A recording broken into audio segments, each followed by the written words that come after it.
What's going on, guys? Welcome to another episode of Smash JT. Big news is happening at GameStop. Big enough for me to put on my GME We Like the Stock to the Moon t-shirt. It's been a hot minute since we wore this because I'll be honest, I feel like GameStop has been faltering for the better part of the past year or so. Until today, where they announced that Ryan Cohen is finally the CEO. JT. Hit that subscribe, give me a like, and check out SmashJT.com. And if you find yourself on Hulu, watch GameStop Rise of the Players. I'm in it. So anyways, GameStop ushers in a new era. Ryan Cohen takes CEO helm. In a stunning move that has left the business world buzzing, GameStop announced this Thursday that Ryan Cohen will now serve as the company's CEO, chairman, and president, effective immediately, and he will not be drawing any salary for these multiple roles. Now, you could take the perspective of, what a good guy. He just wants to do it to make the business survive because he cares.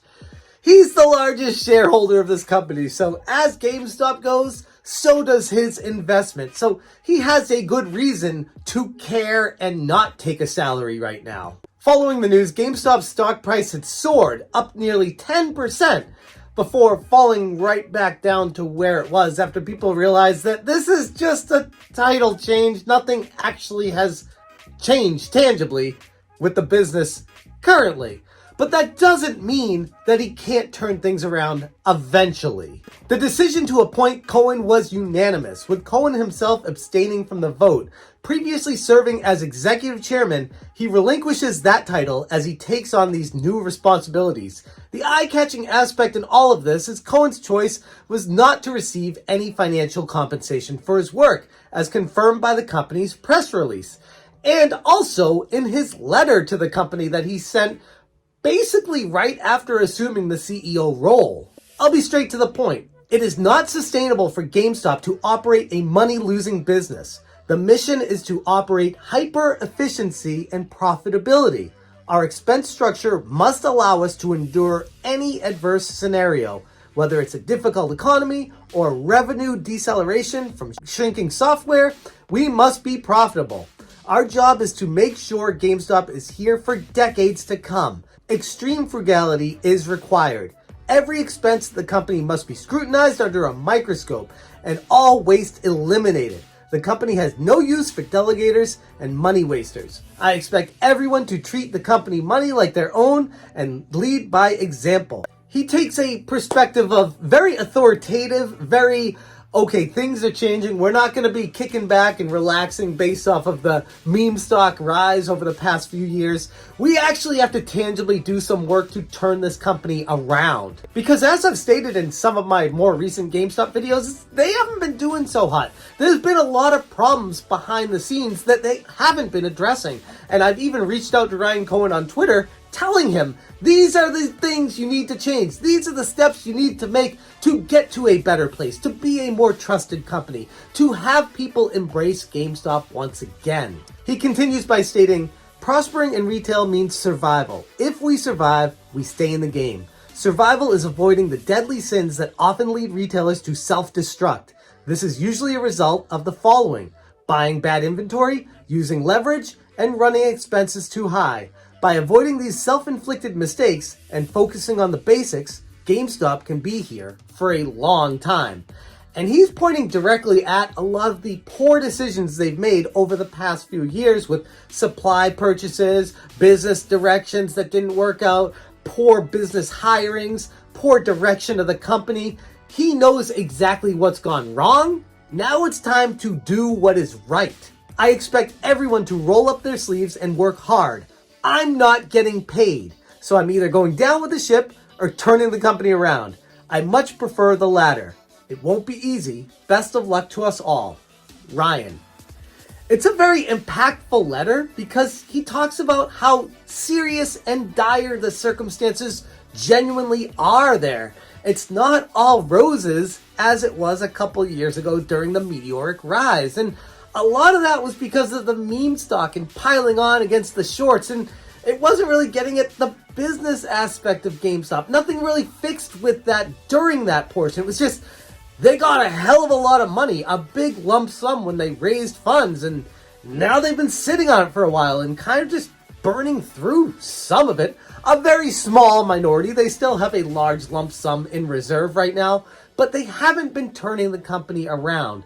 Last quarter, they had the first profitability, and it was very minuscule, but it showed some sort of slight turnaround, but it isn't enough to sustain for the long term, especially if there's a downturn, which is Ryan's major concern right now. The video game industry is in quite the turmoil right now. I don't know if you've heard, but there's been a lot of layoffs, a lot of downsizing, a lot of video games being canceled, companies in dire straits right now. Epic Games just announced a hiring freeze and laying off 800 employees. Like, there's been a ton of poor direction in the video game industry recently.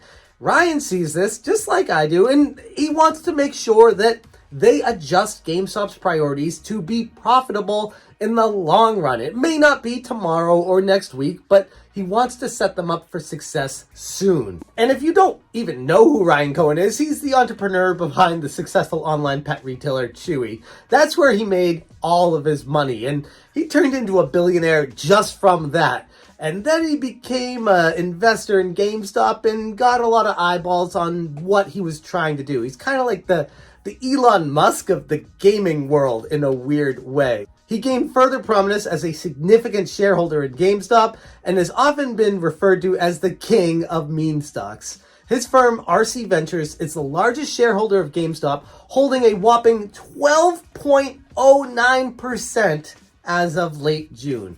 And I don't know what the max you're allowed to own as a venture capitalist, but he's getting pretty close to a high percentage of it for being someone employed at the company. Despite the challenges GameStop's been facing, they did show slight improvements, like I said, in their second quarter financial results, narrowing their losses and increasing their revenue. And while it's still in the early days, the appointment of Cohen, he's a well-regarded business leader, and it could be signaling a turning point for the embattled retailer. Only time will tell if this change in leadership will be a catalyst that GameStop needs for true corporate renaissance. But as of right now, it's just a matter of getting the customer service right, getting the books right, making sure that no one is wasted money at this company, making sure that everyone is focused on the same goal, and that is success. Will GameStop be able to turn things around again? Time will tell, but from a personal perspective, this is what I thought GameStop was going to do a year ago. And maybe they offered it to Cohen back then, and he just didn't want to deal with the responsibilities, and he wanted to give it to someone who he felt would be ready to assume the role and steer the ship right. And they didn't. And I was looking at Ryan as someone who would be able to do that and thought this was going to happen a year or longer ago, and it never did. Yeah, he was chairman of the board, and yeah, he had some impactful positions at the company, but being CEO is navigating through all the tumultuous times, and I feel like Ryan Cohen is the best person for the job, and it's about time that he's the CEO of them now. But that's where we stand right now. GameStop is still a relevant player in the video game industry, and with the Nintendo Switch 2 on the horizon, PlayStation making a revision version of the PlayStation 5 mid-cycle upgrade, Xbox leaking the Xbox version Brooklyn, there's a lot of things that GameStop has coming down the pipe that will bump their revenue, but it's just a matter of, will physical games be able to buoy them to safety in the long run? And if they start to go away, what then? It's going to take a very smart person and a hell of a lot of luck. But if it's going to happen to anyone, it's going to be Ryan Cohen. And I have a lot of faith in his ability to do this. Those are my thoughts. That's the situation with GameStop right now. It's a big deal in the video game industry, and GameStop still is relevant. As much as some people might hate them, they have a chance to be the corner game store in every small town for everyone to be able to go to, especially with a lot of the physical games going away from the big box stores. So there's potential here, among other things. I'm going to leave it there. Thank you guys so much for watching, and as always, you stay smashing. Smash,